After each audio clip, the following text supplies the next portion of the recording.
I'd like to welcome our newest sponsor, Schecter Guitars. This holiday season, go over to schecterguitars.com and see what high-quality goodies they have waiting there for you. Premium feel and unbeatable price. See why guitarists like Isaac Brock from Modest Mouse, Robert Smith from The Cure, and Ernie C. from Body Count all love Schecter Guitars. A wide variety of styles and builds with high-end components and affordable prices for touring guitarists. Built to last. Go treat yourself and try something new you've always wanted to check out. Schecter Guitars has it all. What's up, everybody? Our partners at Izotope are having a huge holiday sale. Go to izotope.com/deals to save 30% or more on pro mixing and audio repair tools. Save over $400 on RX11 Advanced. Solve the unsolvable with their complete 44-tool audio repair and enhancement suite. That's izotope.com/deals. These savings are for a limited time only. Don't wait. Hey, what's happening? Before we jump into the show, I wanted to see if you had any music on a hard drive. You have a band, you have a project, and you want to self-release your own music.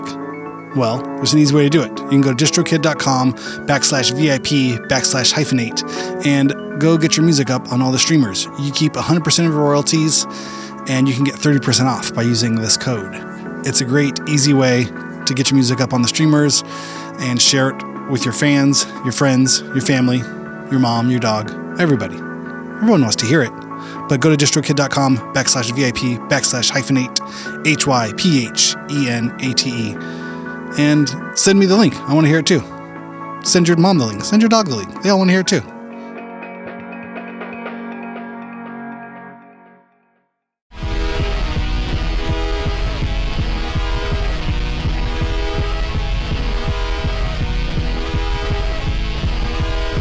Ho, ho, ho! Merry Christmas! Welcome to Hyphenate Halftime. This is our show for Monday, December 22nd. Joining me, as always, everyone's favorite elf on the shelf, Mr. Aaron Farley. How you doing this holiday season, Mr. Aaron Farley? Whoa, Randy. Whoa. That sounded like a horse. That sounded like Wilbur. Mr. Hello, Mr. Ed. I'm doing good. Awesome. Do you guys still do elf on the shelf?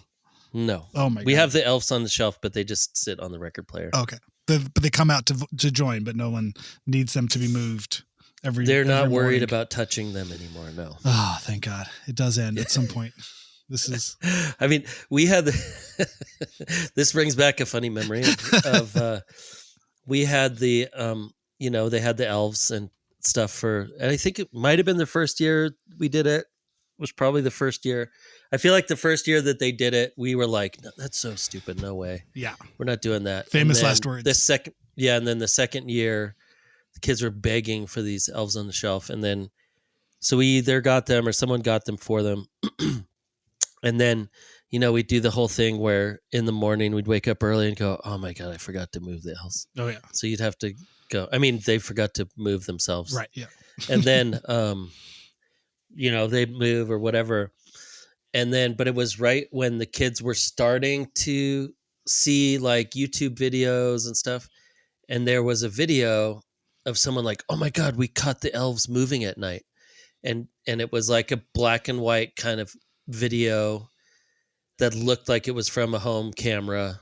Oh, and no. It was like this elf, like walking around the house, like looking for stuff and like creating a little bit of havoc and like dumping things over, doing the whole thing. And for days, Lila was just weirded out. Like, what is up?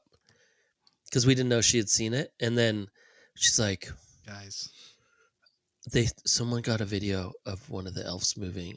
And like, I can't stop thinking about the fact that it might move and like sneak into my room at night one night. And I can't. And so she couldn't sleep. And we're like, well, what do we do? Do we tell them that's not real? Or do we like keep the thing going and then now we have to make like another story? So I think we made another story up but still for like, and she was pretty young at that point. So it was like a couple more years we still had them and she still believed. And we were like, God, we got to get this. Like, okay, we made sure we put a thing on your door that says no elves allowed. And like, oh my God. I'm glad that all that stuff is over. The tooth fairy, like forgetting to put money under the pillow for the tooth fairy and be like, Oh my God. And then we had to make like a little tiny note with a little tiny pencil the next night. And the tooth fairy came back and apologized. Like the grandma was in the hospital and No. she couldn't make it. She really wanted to make it, but like she had to stay home and, whatever it was. And the lies like, just get deeper and deeper. What a web but of here's lies. twice as much money this time. Like I gave you an extra $1 just for your patience. Oh gosh, it is quite a life. Are you in the middle of it with both of them? No, just the youngest. Our oldest yeah. knows the jig is up. Yeah. But I think the elf is sort of just a sugar delivery system now. I think he has to bring like candy canes or Hershey Kisses. Okay. It's a very uneventful night or morning, when he's like, oh, he's just sitting over there on a different shelf. And I'm like, well, isn't that cool? And like, well, he didn't bring us anything. Like, oh, I was like, he's a loser. Geez. All right, so he's a delivery man of sweets. My elf is poor. He can't get any candy. This sucks. It's a wild one. I did not think we would fall prey to this, but the social forces, involved in preschools and things, just really, everyone, and even this year, we're like, we're not going to do it, right? We're to get too old, and then the kids came home like, hey, so and so's, elf has arrived already. We're like, oh, well, ours doesn't come till we get our tree. So I think, I think they're not supposed to come. Like, do they have their tree? They probably have their tree. So you should ask them about the tree. I think the elves come when the tree comes. Yeah. So we bought ourselves an extra week because we got our tree a little bit later. It's the moment where they're still suspending disbelief because they're like, why would that? Well, all right. There's lots of rules and there's lots of rules in this world. And I think last year I remember one of our kids, like one of their friends still believed in Santa, at like 7th grade or whatever. Yeah. And I'm like, God, how's he keeping it? What's going on? The disbelief, Why? like nobody has said anything, or like, are they just like, no, I really want to believe, so I'm just going to shut it off. Like, there's no way that it's not real. Like these kids don't know the real thing, because middle school is definitely the time where any kid would love to ruin your day by telling you Santa's not real. It didn't even count at that point. It's sort of like when a movie's been out for like 2 months and then someone's like, oh, you spoiled it. It's like, no, there's no such thing as spoilers after 2 months. Like, really, you get the first weekend. You get the first week. If you're not a super fan, didn't see it the first weekend, then you just got to know. Spoilers are out there, pal. That's what I mean. And even after, as like a teacher with kids that, some of them are a little behind in their development mm-hmm. and seem much younger. Like some of the 6th graders really seem like 4th or 5th graders, to be honest. Yeah. And so I do want to be like, God, I really do have to not say anything. And like, it didn't get brought up at all this year though. That's good. Kids are too busy worrying about like Teen Titans Go or whatever. Well, that's a good thing to be worried about. I do like that show. It's all tricky all the time. There's little pitfalls to fall into. Do you remember how you found out about Santa? Do you have a clear like trauma scar in your psyche? No, not trauma. I just kind of figured, like I just had the moment, and I remember sitting with my mom and going, well, I get that everyone says it's magic, but like, how would he? There's a lot of houses in the whole world. And how would he get to every single house? It's so many houses, and that's like so many presents. Yeah. And eventually my mom was like, all right, here's the thing. It's not real, but now you're in on it, and you have to keep it going for your brother and sister. Yes. So then I get to be in on it, and I was like, oh, cool. But it definitely wasn't. It was like oh, right. And she's like, it's a nice story to, give you something to be really excited about when you're a kid. And it's a really fun story to tell about being generous and giving gifts to people and being thankful, and, whatever, all that stuff. And so then I was like, oh, that makes sense. Okay, cool. Like I wasn't bummed. I feel like I was old enough too. I must have been like 6th or 7th grade. Yeah. Oh, I think I was young still. I think it was like 4th grade or something. It was the kind of thing where it was like, they said, don't go peeking looking for presents, and I totally was looking for presents, and then I found one, and it was such a bummer. I was like, oh. It was like one of those moments of like, okay, be careful what you wish for kind of thing. I was like, ooh, I'm going to go snooping. And then I found it. And I was like, oh, okay. That ruined it. I kind of ruined that for myself. I think my folks were like, oh, that's a bummer. We were trying to hide that from you. But, that's supposed to be from Santa. I'm like, Your mom was like, well, good job, Randy. You killed Santa. Yeah. Your innocence He's is now officially dead gone. to you. Yeah. That's the end of that story. So, okay, we're good. Let's move on. Well, and I was like, tomorrow we start looking for jobs for you. Yeah. You're now old. Into the coal mine. Here's a pack of smokes. Get ready. We got pot of coffee. Pot of coffee's on at 4 a.m. Well, just hit the streets. Here's your first beer and a pack of Marlboro Reds. Congratulations. Get it all over with. You're what, 8, 9? Yeah, you're fine. You're good. I mean, I probably was younger now that I think about it, because I think of myself in 6th grade and I was like skateboarding and stuff. Yeah. I don't think I was believing in Santa.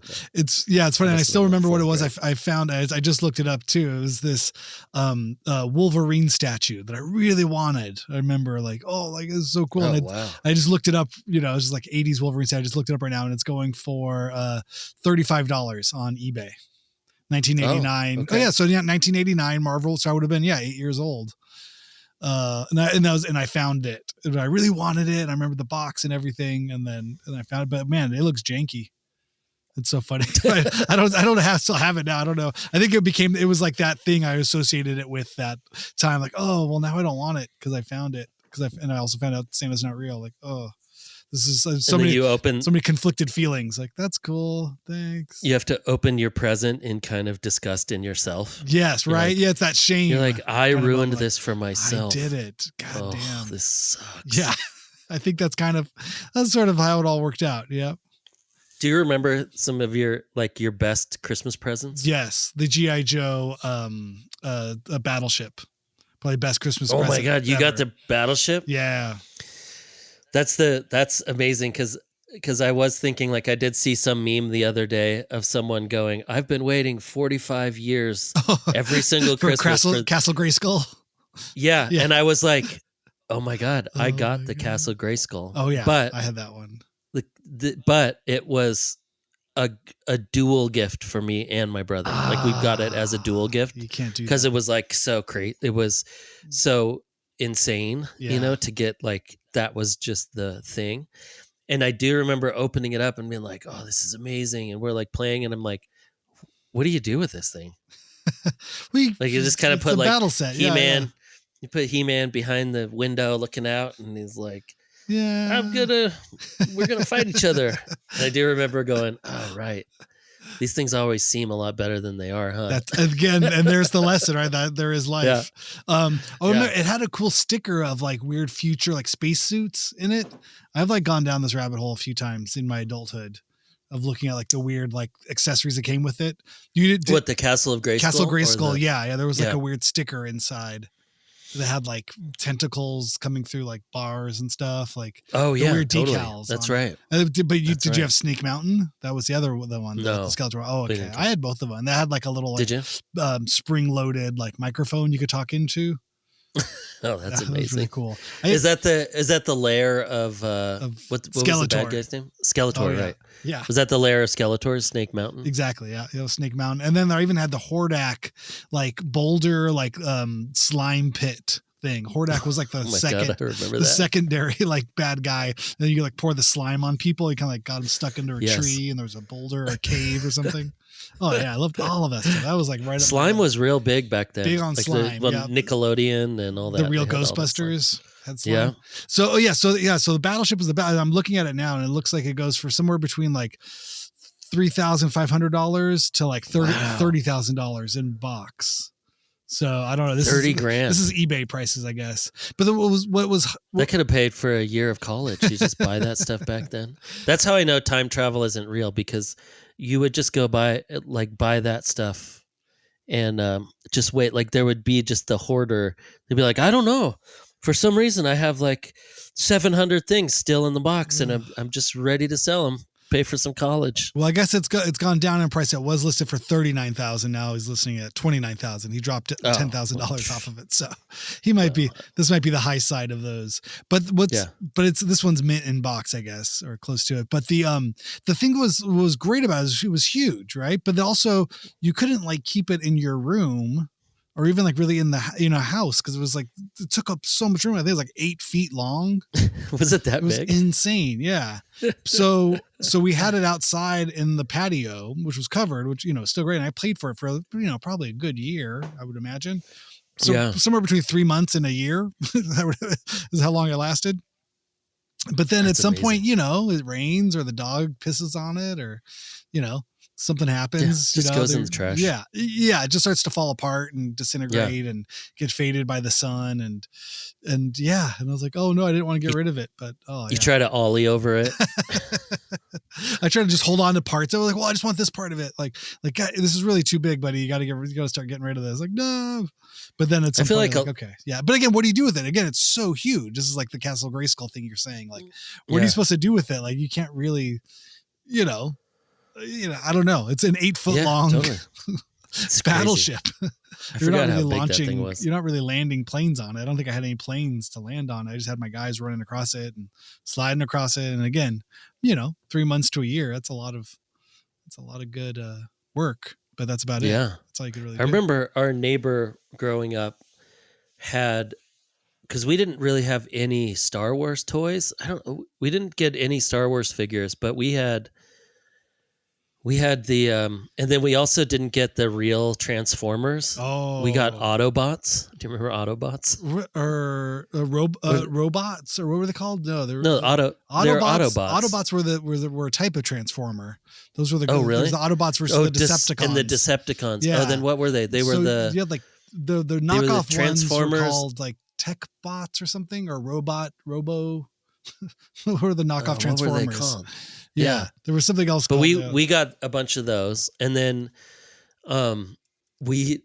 I collected those little Smurfs forever. Oh, I had like 1,000 Smurfs, and they did nothing. They just sat there, and you'd get the like Brainy Smurf, and whatever. We had 1 million of those, and we had He-Man, but we never did. Robotics is one of them. No. Oh, Mask was the other. No. Super Wings. Let's see. Centurions. Oh no. Heavy Gear. Yeah. God, what were they called? Transmorphers. No. GoBots. GoBots. That's what they were. There we go. Yeah. Yeah, we had all these GoBots. So we had a bunch of GoBots, and then He-Man, and then these little Smurf characters. But we never had. I mean, I had like a little bit of Star Wars. I guess I probably wasn't that into Star Wars. I don't know. I think I was. Oh, yeah. I dressed as like the Star Wars characters multiple times, and I had I dressed as Darth Vader once. I dressed as a stormtrooper once, and I had a Darth Vader T-shirt. Oh well, hey, you're set. Yeah, that's prime. I like the bad guys. Prime nerd stuff. I just dressed as Darth Vader this past Friday. For our oldest son's 6th grade Christmas party was Star Wars themed. Oh wow! Which I didn't hear about till like the night before. I'm like, wait, they're having a Star Wars party in 6th grade for Christmas? Yeah. I was like, oh, come on, we have like inflatable Christmas decorations. That have C-3PO and R2-D2. It says droid to the worlds on it. And then I have an inflatable Darth Vader with like a candy cane and a Santa hat amazing. On. I was like, oh, we got stuff. We got decorations. And they had like a whole photo setup thing. And so then I busted out my Darth Vader costume. Like, well, yeah. I mean, that's how you really breathe in those things. I have the mask on. And it's hard to breathe in the mask and hard to see anything. So I kind of walk around slowly, just breathing heavily through the mask. I feel like that's how I breathe just in general. Yeah. It doesn't matter. I was breathing that way when I walked down the stairs just to do the podcast. I think people catch me breathing like that on the mic sometimes here on the podcast. Oh, it's wild. It's so funny. It's fun, man. Yeah. Yeah. Christmas bygones. Yeah. But we're past now that the kids are older, they're just kind of like, just want money. You don't get to do fun school stuff anymore. Ah. I mean, I guess I kind of get to do some stuff a little bit at school, like being a teacher. But even that, like the kids are like looking at their clocks ready to go. They're like, can we leave? Can we go? What time? We have to stay here for this. Even with class parties, they're like, they just bring like 7 bags of horrible blue Takis and then just go crazy That's all they need. For like 30 minutes. They're like, can we have a party? And I'm like, what do you guys want to do? Eat Takis. They're like, that doesn't sound like a party, but okay. All right. You just want to eat chips? Don't you eat chips at lunch? Yeah, but this is better because we're in class. We can eat chips in class. Okay. Hey, all right. I'm like, I'm not going to buy them. You guys want to bring Takis and eat it? Go for it. So they just bring Takis and they're just like making piles of chips in the middle of the desk. I give them these little tiny, I get like these little tiny glasses. So they're like the size of shot glasses, little plastic shot glasses. And I give them like Dr. Pepper or whatever. Oh. But they're like, some girl brought 24 cans, like a can of Dr. Pepper for everyone. And I'm like, no, that's not how it works. You're going to take 14 of those back home, or you're going to take like 20 of those back home with you. And we're going to split 4 of these cans between the 30 kids. Oh, that's good. So so you're not responsible for whatever. Oh my God. I would have like 18 half cans of Dr. Pepper. And then also the kids would be out of their minds. Yeah. I'm like, no, it's too much. You can't. And you get Dr. Pepper the last 15 minutes of class. So you get all hyped up for your next class. Pass you on to the next teacher. Well, what was your best present? Sorry, you asked me. I was able to answer that quick. No, I was going to say the Castle Grayskull was like the big. That was the one. Yeah. Was like the one that I kind of forgot that I had gotten it until I saw that meme, and I was like, oh, right. I remember getting that. And I remember being like, oh my God, it actually happened. Like we got it. Like looking at my brother and being like, this is the real, like do you remember looking in the Sears catalog? Oh yeah. Yeah. Right. So you'd go through the Sears catalog, you just have it. And every single night you go through it and you'd like circle your things and be like, oh my God, I want the RC car. Right. There was always like an RC car that was like $300. You knew you were never going to get that. Yeah. And then there was like a bike. There was a drum set. It was probably a Silvertone drum set at that time because it's through Sears, right? Yeah, I don't even know what I think they did Silvertone back then. So yeah, I don't even know. For in a long the 80s, I know that was like the 60s and 70s. Yeah, but anyway, they had like there was always that stuff. Like I want a drum set, I want an RC car, I want but you knew you were never going to get that. But those would go right on the list, and then you'd go like, well, okay, I'll also. I really want the Castle Grayskull. We were not going to get that. And then, okay, well, here's some He-Man characters and some other stuff. This is probably what we're going to get. And that was one of those years where we were like, oh my God, we actually got it. This is crazy. But I also had 2 crazy uncles when I was a kid. I was the oldest on my mom's side. And they were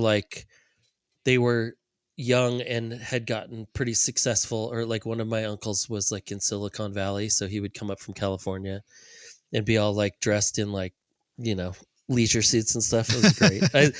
We were just looking at old photos and I'm like, oh my God, my uncle right there is like probably 32. He was working for, who knows, Dell Computer or something, like they're making microchips or something, he's like a really smart guy. And so he'd come up with like a robot. I would get my God. or I would get like a car, like a remote car track, with like the little, like the electric car track that has is like, oh right, yeah, what were those? Slot and it's like a slot car track. Like I remember one year, but I was so little. Like we had a slot car track. That thing it was so hard to put together, and I can still see the little pins, these little plastic pins to put the tracks together that just would break in a second, and they just crack off, and so eventually, like you have no track left. And you have this thing, and he's like, this is great. And my mom's like, we need like a 200 square foot room to set this thing up. I mean, thanks. That's awesome. But where are we going to put this? Our house is not big enough. So I do remember a couple of those when I was little, like getting that, and then getting some, I got this robotic car thing that, and I remember because I was looking through some old photos and there were these photos of this It was a robotic truck that you would put like, you would type like right 10 or 1 foot, left 5 feet, and you'd like program it and then push start and it would drive itself. And I found a photo of me with that thing and I was like, oh right, that was cool. But then I look and I'm like 4. I was so little. I was like 4 or 5 maybe. Like I was a little kid. And I'm trying to look for it. It would have been like 1980. Oh man, it's Let so me see funny. if I can find this thing. But there were some good ones when I was oh yes, here it is. It's called a Big Track. Oh, okay, that was the slot car. No, this is the robotic. It was like it looks like a Butch or oh my god, what was that? What was that space show? It had a robot. Oh yes, I had this one. It's like did you? The Big Track.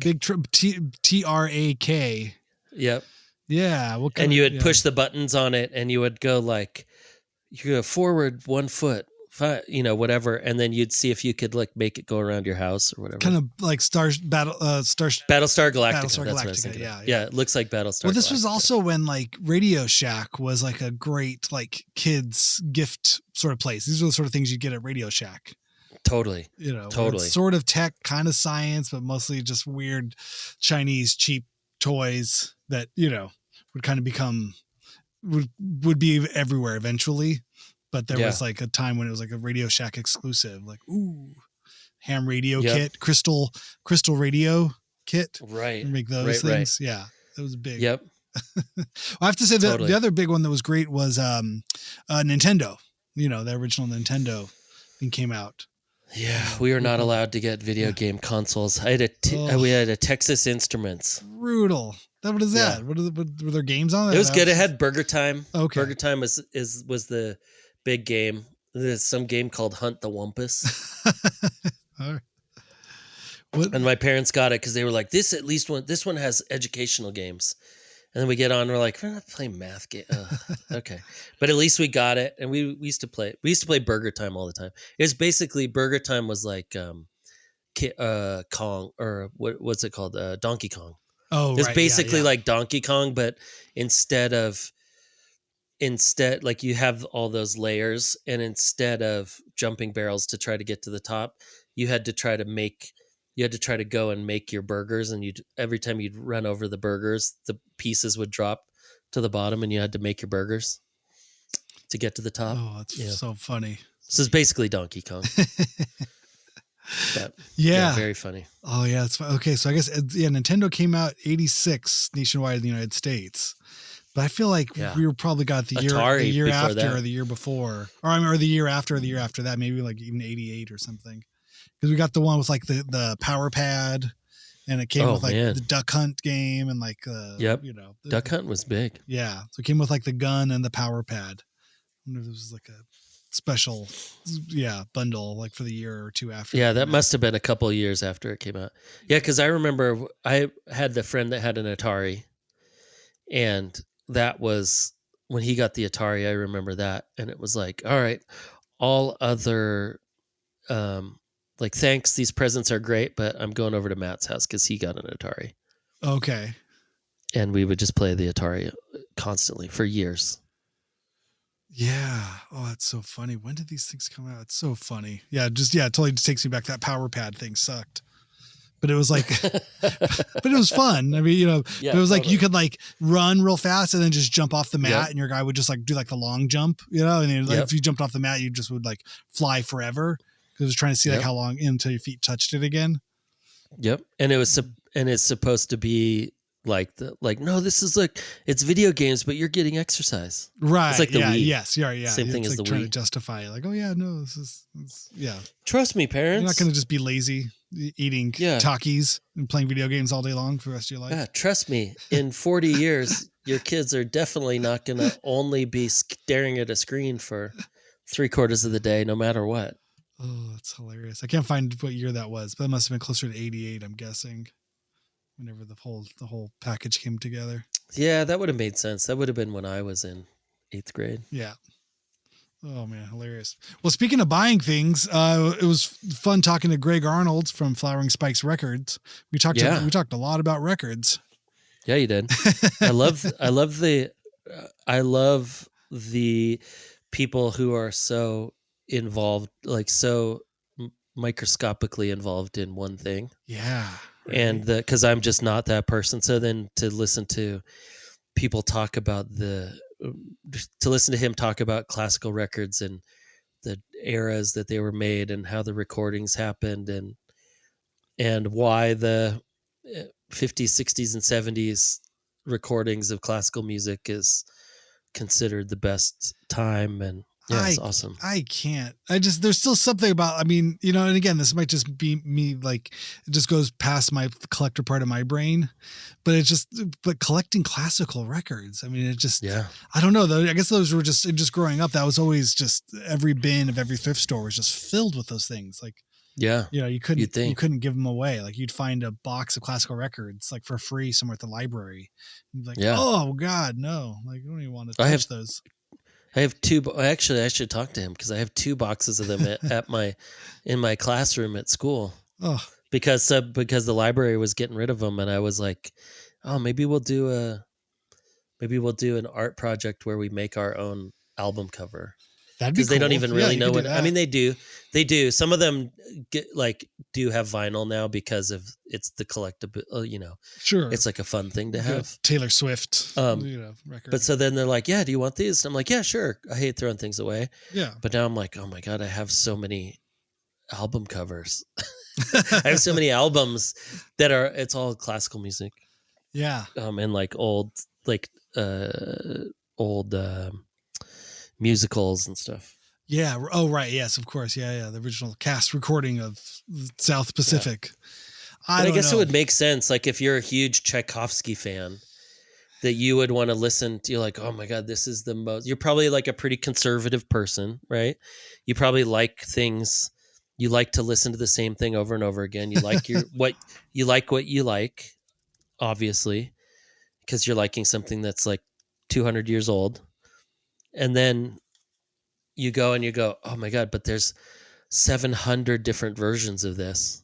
So I want the version where so-and-so was the conductor. And then I want this other version that was recorded in Germany and blah, blah, blah, you know. It makes sense, I guess, if you're really into that, like that music, that's kind of how that music rolls. Yeah, I got to respect everybody's quirk. I mean, I'm not going to yuck anyone's yum. I mean, just because I'm not into it doesn't mean it's not cool to be into, I guess. But it's just hard when you just don't have it. You know, you don't have that itch. You know, but I am nerdy in so many other ways, so I can understand somebody going down the thing. But just it does not speak to me in that kind of way, I guess. You know, but hey, you know, to each their own. It's good. It's good to know those things. People are out there. I would just think there's so much of it, but I guess that's the kind of thing too, like punk records or like rock records or whatever. It's like, yeah, but they made like, you know, 1 million AC/DC records. Like why would anybody want to buy one of those? You know, they're everywhere.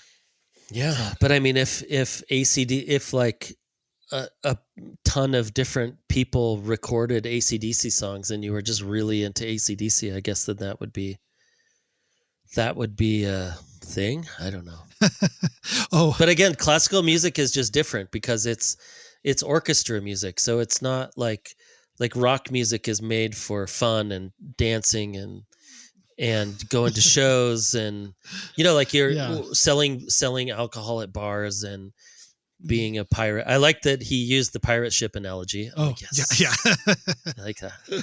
I've been confirmed. My pirate ship analogy has been confirmed by a second person. But that's more of like the new music, like pop music is made for that, right? Like to talk about a moment that things are happening but that classical music really is this thing of like, well, you know, this has been around for so-and-so and it was made for King such and such. And it's like music that is made for a different reason, I guess. I don't know. Yeah, it's funny. I was just looking at classical music record collectors and things, and there's a store on Melrose I remember seeing called the Record Collector. Did you ever go to that one? It's like almost at Fairfax. No.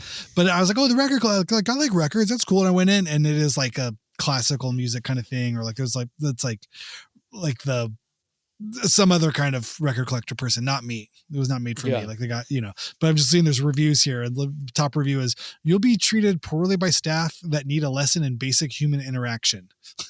Next one, I had to apologize to my out of town friends for the owner's treatment of us. That's the best. Of course, a classical music record store would be that way, though. That's perfect. Yeah. Somebody, like, oh, you came in here for nice music? Fuck off. Yeah. One of the most phenomenal places I've ever been to. Anyone who says otherwise is wrong. These owners are a wealth. The owners are a wealth of knowledge. This place isn't for you if you don't truly love and appreciate vinyl records. Only go here if you're someone who genuinely loves and respects vinyl. Yeah. All right. What else should I say with this gun pointed at my head? Yeah, this store is very beautiful. However, the owner or man who works there is extremely rude. We wanted to browse the store, but he stopped us at the entrance and asked us what we like to listen to. My boyfriend explained that he liked listening to the band Tool, but the owner quickly responded with, "That's not a genre." So I stepped in and said, "I like jazz, blues, and soul." He then asked me who specifically I liked to listen to, so I told him. When I didn't see anything I wanted to buy, I started browsing more, and he said, "Do you not want to buy anything?" I politely responded, "Not today, thank you." And then he told us to get out and that he had lots of work to do. Very rude man. Would have wanted to continue to look around, but he literally kicked us out. Do not come here. Rather go to Amoeba or someplace with a nice owner who won't kick you out when you don't want to buy anything. Oh, this is great. A very strange little man runs this shop. Told us we weren't allowed to browse the shop. Where we weren't allowed to browse, and the shop was for serious music people. When I said he was rude, he called me a Looney Tune and mimicked my accent and tried to physically assault me. We came in as we were in the area, and so hadn't looked up the shop, but the reviews are very accurate. This man has a serious problem, and the public does not deserve your business. Absolutely bizarre behavior. The man seems intent on not making money or in order to maintain a false sense of superiority. He clearly also fundamentally misunderstands the way people buy records, and that the experience is part of it. Wow. That's amazing. I love it. Yeah. So I guess for Greg, he just has to not be a dick. And then his record store is already like heads and shoulders above the classical record stores. That other guy's record store has been around for a long time. Maybe he knows something that we don't know. He's like, listen, man, I got work to do. Yeah. None of this lollygagging. Get in, get your records, and get out. That's what I'm saying. Oh, I like this one. Experience so out of this world horrible that I was in disbelief. Owner thinks he's serious business because he has a record store that's been in business for 50 years. So the old guy will say something condescending about your music taste and kick you out for wasting his time. By the way, he's just sitting at the counter all day wasting his own time. Could have made at least one sale because I was there to intentionally discover records and purchase a few to take back to NYC. Guess I'll take my business to the record stores here in New York that's been in business for 80 plus years. Wow. Nice. So this is the Record Collector on Melrose. This is not Greg's record store. No. Wow. I imagine Greg is the opposite of that. There are over 400 reviews, and the average is 1.8 stars out of 5 stars. That is unreal. If I could give a 0, I would. Rude, combative, with no provocation. Just wow. I think Greg should, or I mean, not Greg, but the owner of that record store should get onto the comments section and rate himself a 5 for kicking out all of these idiots that are leaving reviews, wasting their time, leaving their reviews on Yelp. That's amazing. Wow. Good to know. But yeah. I mean, that's kind of what I think that was sort of the sense I got when, I lived in that area over there in Melrose, when I was a kid, and I was like, oh, this will be fun. And I remember just instantly being like, oh yeah, this is not for me. This is some kind of other thing here. The extreme self-importance thing I have never understood. It's not like in my, you don't have that not in my gene. No, like I don't think like just sit there and just go, ugh, what would you ever? Ugh. Well, Like I just never understood that. So it is very I fascinating. just think to it's me. become such a cliche, it's it's like literally like the Simpsons comic book guy, kind of thing. Like worst Hello. episode ever. Yeah. Those guys are good though. They are needed.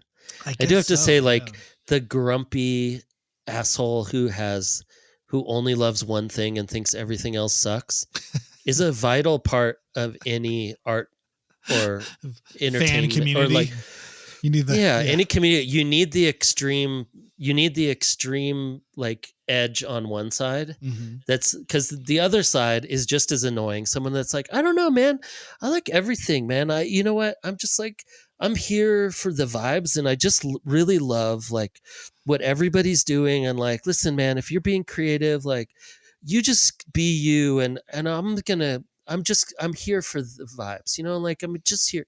That guy's just as annoying, much nicer. And like, I'm probably more on that side of things, but that's also like, come on, you got to have an opinion.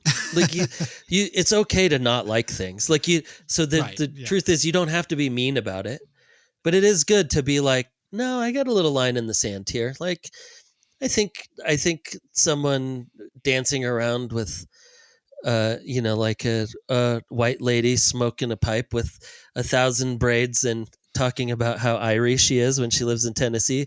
That's like that's too much creativity for me. That's your line in the sand. I've been there, and I think I'm not with that, right? Like there's some ground there to be like, I get it. I want everybody to be happy and creative, but not that creative. I can't get there. I don't need that much creativity in my life. There's a great woman on Instagram who like reviews people's dumb hacks, these like weird like time wasting hacks or like catfishing hacks that you see, and her comments or stories like, everybody's so creative. And it's like, the first thing when you go into a hotel room, you gotta hang your hanger from the back of the doorknob, because that's going to do something for your security, or whenever, people post these videos like, you got to make sure every time you go to a hotel room, you rub your hands along the bottom of every drawer in case, and put your finger on the mirror, and make sure you put, toilet paper across the nightstand next to the bed. Have you seen these videos where people just do random shit? You're like, and then it ends. You're like, what was the point of that thing? So this lady like reviews those things in like, in a facetious, satirical way of like, why these videos are such great ideas. Like, everybody's so creative. Yes. That's become my like catchphrase when I see people doing dumb stuff, like, everybody's so creative. Good job. Yeah. We don't need that much creativity. Like, it's not like your creativity has to have a purpose. And then that purpose, the purpose of your creativity should be like trying to get better at whatever you're doing, and like finding a little bit of things. So I think judgment only helps creative people create better work. Trust me, I've been judged. I've been judged in defense of bullies. Yes, and I've been judged harshly. And as I look back on it, most of the time they were right. Yeah, I'll be honest. When I look back and I was like, yeah. Yep. Yeah. You want to know what your parameters are. I was going to say, I spent a little over a year working at Amoeba when it was the Hollywood Amoeba when it was on Sunset. Mm-hmm. And it was interesting because there was like the blues room. I was up in the mezzanine with the video nerds doing the DVD sales and all that stuff, or, stocking the shelves. And then, but there was like a blues and jazz room in the back. I don't know if you remember that, kind of behind the stage. And those people were unique. I don't know if they were grumpy, but they had a form of a developmental, spectrum that made that the correct job for them to have. But it was interesting because there'd be people who were, who knew a lot and were good, but just sometimes they would get graduated to the warehouse, to the pricing cage area. I think there's like ways of like, I think you're just better not talking with the public like, to people. I think you're better up here in the warehouse. You're doing warehousing things where they would price stuff and they would, organize. We don't need you judging the customers before they buy things. Yeah, you're good. You have a lot of knowledge. You know what that record's worth. Yeah. So we're going to put you in the back with a pricing gun and you can come up with the pricing for everything. Oh God, you're gonna buy that? Ugh, I don't even know why we have that. Yes, yeah, we definitely had those in every genre and every area in the store. But you need that. There is that, You totally do. community knowledge. You need that institutional knowledge of what what records would go for. But yeah. Oh, I mean, I don't know if did you ever sell records or CDs at Amoeba? No. So that was an interesting. Oh, you mean spot. bring in stuff to like selling sell? used Oh yeah, stuff. yeah. I did a couple times. So those guys were mostly nice and friendly, and I liked them all when I worked there. But it was also a bummer because they would just I would just see people all day long like, oh, he offered me 10 cents for this thing that I thought was worth like, $10 or something. And it was just like, that's the hard reality of you bring in a whole stack retail. And then they have like, okay, these I'm going to take for like $3 a piece or something. And you're like, oh, okay. And then these I'm going to take for $1 a piece. Like, okay. And he's like, do you want me to just throw these away? Yeah. Like, huh? I'm like, wait, that's most of them. Yeah. What do you throw them 30. away? You're going to buy 6 of them and then throw 30 of them away. Like, they're all scratched. I don't even know. Like, can't even. And I'm like, well, what about this one? It's like a rare. And he's like, I mean, I'll give you $1, I guess. I'd throw that in the dollar pile. And I was like, oh, God. But then but then people would get frustrated because they'd go out and they say, well, it's listed for, you're selling it for $7 on the shelf. And it's like, well, yeah, but we can't buy it for $7 and then turn around and sell it for $7. It's the whole we markup. can't even buy it for like, $4. We got to buy it for $2. Yeah. Right. Yeah. That's the kind of thing. And it's not, that's also going to take up space. And those ones for $7, you notice there's already 4 of them there and they're not selling. Yeah. So I think those folks, I think I felt for them but I think it was just a tough gig. I don't think they ever meant to be so mean, but it was just, you do that, in fact, that's one interaction out of like 100 you'll have every day. And so it just, they just had to be kind of callous or just upfront or, straight up with people, and people would get you mad at them. They'd have to call security. It was oh tough. Really? Well, I think it was unrealistic. It's a hard retail touch point of buying used stuff. I mean, it's the same at like Buffalo Exchange or any of those like weird vintage or used clothes. It's like, I remember trying to sell stuff and it's like, they basically just want new things. Like if you had anything new that you couldn't return to the store, you could sell it used for, $2. Yeah. That's all these stuff. I remember, just all those kind of things. It's just like, or you just also feel bad. You're like, well, this is my taste. These are my cool things. I value these things a lot. And it's like, good, then you should keep them because we don't want them. Yeah. No, I know. And you are like, you're talking to people who just consistently sell things all day and can look at it and go, people would buy that for $6. Yeah. I'll give you 2. Yeah. That's it. And you just go, it's nothing personal. I thought I was so much more, everything Special. that I have is so much more important, but I wore this to my favorite show multiple times. Nope. It has polka dots. It also has a hole right there and a stain and it's ripped. Yeah. And it smells horrible. It's a weird size. So we don't wash things here. Yeah. No. Yeah. Not for us. Well, what a world. Funny times, what a man. world we live in. All right. Well, yeah, we should wrap it up. I got to run. We're going to holiday dinners. More holiday excitement is just ramping up every day. It's ratcheting it up. The holiday cheer is getting squeezed out of us every day. I can really hear it. Actually, the most cheerful I've heard you is when you were describing the Star Wars party. Oh yeah, for Christmas. That was great. I like that. You're like, oh, we need more of these. Yeah.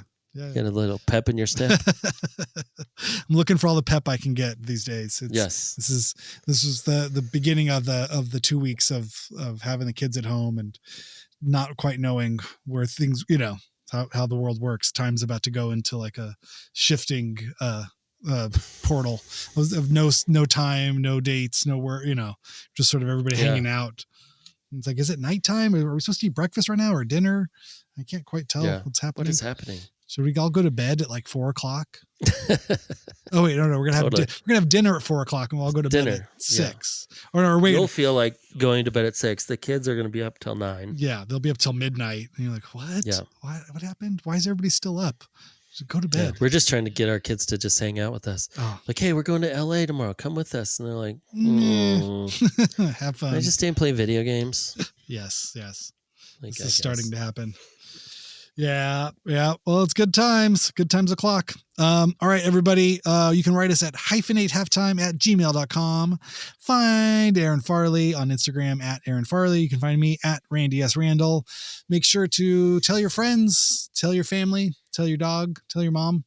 I had one more thing. Yeah. I've been hearing a lot. The Lifeguard album has been getting on a lot of top 10 lists. Oh, shit. That's exciting. Yeah. I'll send you a couple of links. Yeah. Go buy People were like, go buy the Lifeguard record. Talking about how good the guitars sound and stuff. No, are you serious? You're shitting me. Yeah. No, Whoa. I'll send it to you. Oh my God. Well, that warms the cockles of my heart. Yes. Your heart have cockles. The cockles of my heart have been warmed. Yeah. So congratulations on that. Oh man. Well, thanks. Congratulations to those guys. I mean, they're great. They're coming back to LA in March. I think they had to postpone their date at Zebulon 3 months ago, 2 months ago when they think they got COVID. So they rescheduled it for March. So it'll be fun. Can't wait to see them live again. And then Kai has a new Sharp Pins record out. So he's nonstop. They're an incredible band. If anyone hasn't heard it, go buy the Lifeguard record that I helped produce and make for a great group of people from Chicago. Awesome. That's good. That's exciting. Yeah, I know. We should definitely next halftime talk about our year-end list of things. Top 10 things of the year. Okay. We'll leave it broad. Could be movies, could be experiences, could be meals.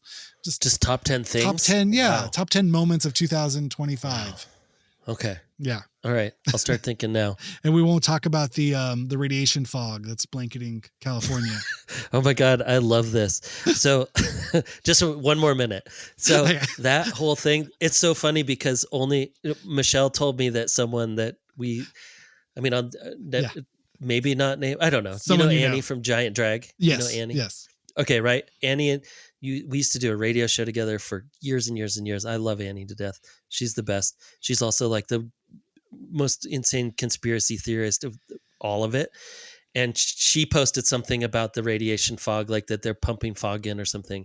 And Michelle just kind of told me as a joke, she's like, "Oh my God, Annie thinks that they're messing with the weather and that's why there's all this fog in LA." And then you posted that, or you sent me that the next day, and then something else came me, and I'm like, oh my God. And then the other thing that has been happening that I've been getting like links of or been showing up in my feed is people thinking that our timeline has been screwed with. Oh yeah, absolutely. And that there's no way, like pointing their cameras at like old, like the government built, like the government buildings in South Dakota, right? Uh-huh. They were like, they're telling us that this thing was built in 1850 before power tools. There is no way. Our timeline has completely been screwed with. And then there's this whole wave of people who think that nothing could have been built without power tools, so that all of the buildings are newer than we think, but they've just have screwed with history so much that they tell us that they're like 400, like the cathedrals and stuff are like 400 years old, but they're like, they didn't even have diamond chipped blah, blah, blah. So they couldn't even cut stones like that anymore. This is just a thing now. People are like, yeah, bro, I never even thought about that. And I'm like, oh, no. We can't. Come on, guys. This is like we can't. Like, there's books that they're like, they don't even have architectural thing, like the plans for those. And people are like, you guys, yes, they do. No, there are. There are. You can actually go to the city, like you can go and order that. Like you can look them up. Like you can go to the city and look them up. And they're like, oh, if you want to see fakes, if you want to see forgeries, if you want to believe. How did they even write on paper? How did they even make paper back then? They didn't have machines that could make paper. They obviously drew those after the fact. Yeah. And I'm like, oh my God. Okay, I'm in. I like the this. Devo thing is real. The devolution is so real. Like Devo had it. Like I know they were playing off of another, like an actual theory of that we're actually devolving from apes, like that the apes and animals, like we're devolving. Yeah. But it's real. It's so real. I'm like, this is crazy. First it was the moon. not going to the moon, and then it's like it just has devolved Oh. into like buildings aren't real, birds aren't real. Like, what is wrong with us? Maybe we don't deserve to be here. Anyway, Merry Christmas. Happy Merry Christmas Happy to everybody. holidays.